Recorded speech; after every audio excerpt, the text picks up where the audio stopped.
teman-teman, selamat malam dan selamat datang kembali dalam channel kita Danyang Dedemit. Seperti biasa, sebelum mendengarkan cerita, jangan lupa bagi yang belum subscribe silahkan subscribe, dan bagi yang sudah selalu nyalakan notifikasinya agar selalu mendapat kabar terbaru dari video-video yang kita upload. Sekarang langsung aja kita masuk ke cerita. Aku mau cerita lagi tentang pengalamanku bersama anakku yang pertama. Waktu itu aku pulang sekolah, nganterin dia maksudnya. Dan biasa kita naik angkot lalu turun di sebelah pasar. Memang rumahku dekat pasar. Di situ anakku bilang, Bu, mau lihat bego, katanya gitu. Memang sih, waktu itu pasar lagi mau dibangun kembali, maka dirobohkanlah pasar itu. Sudah ada sebagian yang sudah roboh, ada juga yang belum roboh sama sekali. Sambil lihat, aku bilang ke anakku, ayo pulang yuk, kasihan dedeknya nggak ada temen, dedeknya mau nenen loh, ayo pulang. Ntar Bu, aku mau nonton itu, sambil merengek. Ya udah, tunggulah sebentar sampai dia bosen, karena aku keinget yang kecil. Akhirnya aku paksa aja anakku pulang. Ayo adik, pulang adik, kasihan dedeknya. Dari itu aku berlalu dari situ. Ya, nggak ada yang kupikirkan lah. Besoknya juga sama, kita lagi lewat lagi ke situ. Kulihat gedung yang biasa buat perkantoran itu kan dijadiin kayak tingkat gitu, cuma satu lantai. Udah beberapa hari ini yang lainnya sudah hancur, remuk. Yang gedung ini belum. Bahkan alat beratnya pun udah berkali-kali rantainya putus.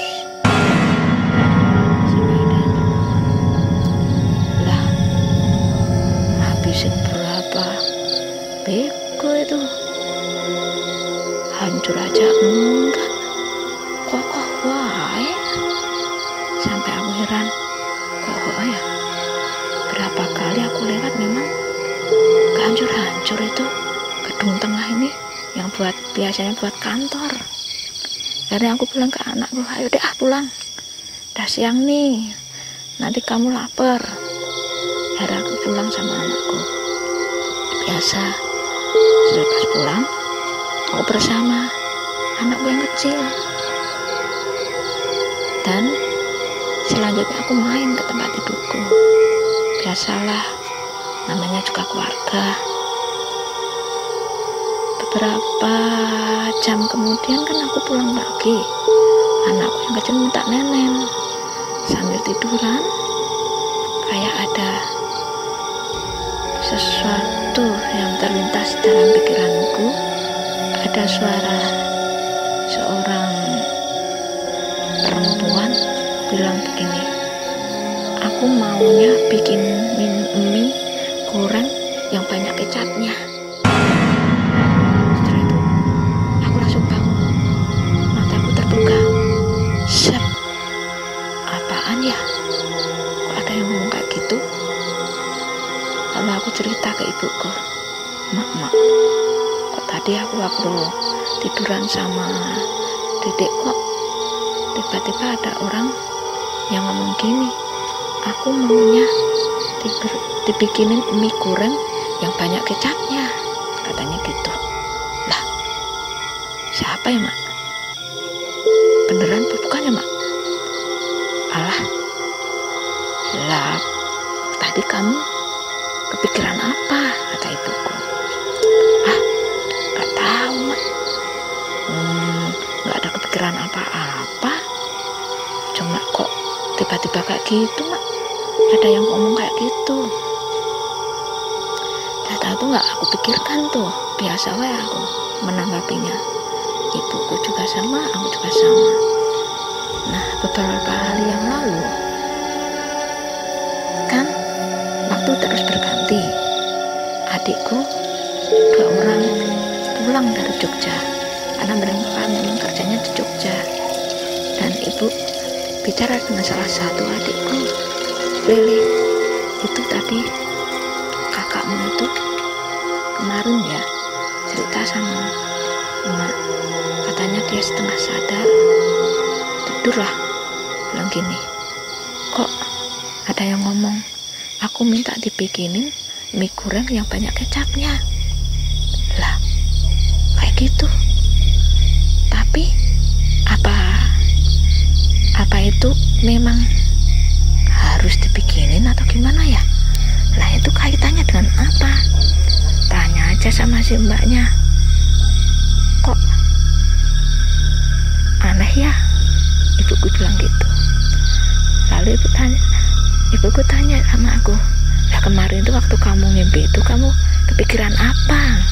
Enggak mak, kan siang kan aku lihat itu loh mak, pasar yang gedung di tengah itu kan hancur-hancur, sampai berapa bego itu udah diganti berkali-kali tuh, kok nggak hancur-hancur. Pulang dari sini aku kan tiduran sama dedek, kok tiba-tiba ada yang ngomong dalam pikiranku loh mak, setengah sadar nggak sadar minta dibikinin kayak gitu. Lalu adikku bilang, udah mbak, bikin aja, siapa tahu itu permintaan yang di pasar, katanya gitu. Ya udahlah, kalau memang begitu ntar malam tak bikinin. Kira-kira jam berapa ya? Lalu naruhnya di mana? Aku bilang gitu ke dia. Alah, ya sekitar jam-jam 11:30 lah.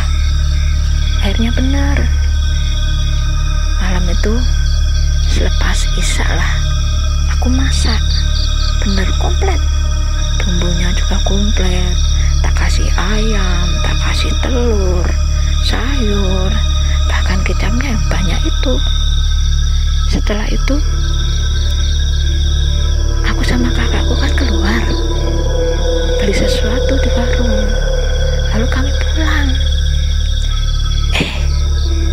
Di rumahku itu ada sesuatu yang nangkring besar banget. Bayangan yang agak samar gitu, tapi jelas banget bentuknya.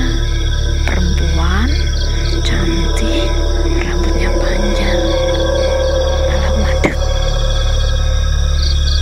dalam dada aku langsung deg gitu.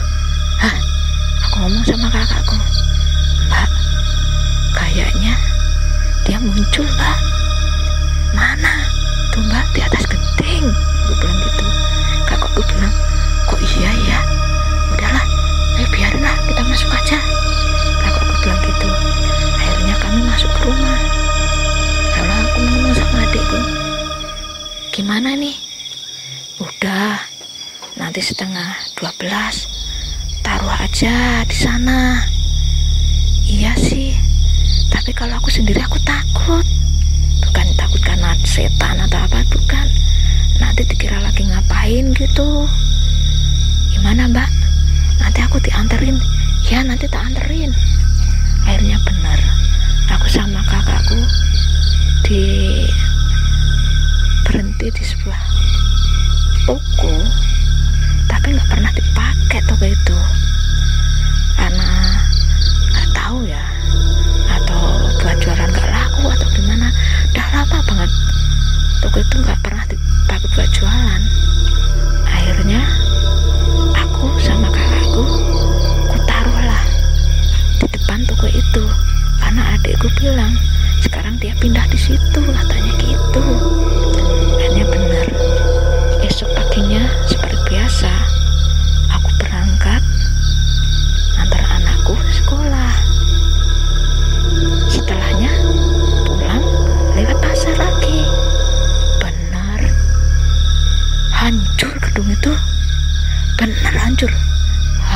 hancur. Sampai aku nggak percaya, setengah nggak percaya. Kok bisa? Beberapa hari yang lalu aja aku lihat yang pekerjanya sudah berusaha sebisa mungkin, sebisanya. Ada yang mukul pakai bokem, ada yang mukul mengikis sedikit demi sedikit, tetap nggak hancur-hancur. Kok ini udah benar-benar hancur? Heran aku. Apa hubungannya dengan permintaan buat bikin mie itu tadi ya? Sambil berjalan, aku masih memikirkan itu dengan keheranan. Kok kayak gitu ya? Aduh, bener ya. Kenapa saya ya yang dikasih lihat kayak gitu? Kenapa nggak orang-orang yang jualan di pasar? Saya sendiri itu merasa jualan di pasar enggak, nyari rezeki di pasar juga enggak. Cuma satu kelebihan saya, rumahnya dekat pasar, itu aja. Tapi kemarin waktu aku meletakkan mie itu, aku ngomong sama dia, ini sudah aku bikinin, aku minta sama kamu jangan mengganggu lagi, biarkan orang-orang yang kerja itu biar cepat selesai pekerjaannya, dan para pedagang biar bisa bekerja lagi. Pokoknya permintaanmu sudah aku penuhi, aku minta tolong, pokoknya di lingkungan sini jangan sampai ada sesuatu yang membahayakan. Pokoknya biarkan mereka mencari rezeki ya, pokoknya lingkungan ini bikin aman lah. Setelah itu pulanglah aku ke rumah, lalu cerita aku sama ibuku, Mak, gedungnya udah hancur, Mak. Apa hubungan dengan mie itu ya, Mak? Bisa jadi kayak gitu. Benar tuh, udah hancur, benar, Mak. Udah remuk dah. Kok gitu ya, Mak? Heran aku, Mak. Benar-benar sampai sekarang aku masih heran. Itulah teman-teman, salah satu pengalaman yang aku alamin yang berkaitan dengan makhluk-makhluk yang katanya orang tidak kelihatan, tapi mereka ada di sekitar kita. Dan saya rasa kalian juga tahu kalau mereka juga ada. Bohong kalau bilang bahwa mereka itu tahayul, tapi mereka ada dan kita bisa merasakan keberadaan mereka. Terima kasih telah mendengarkan cerita saya. Sampai jumpa lagi di cerita yang akan datang. Bye-bye.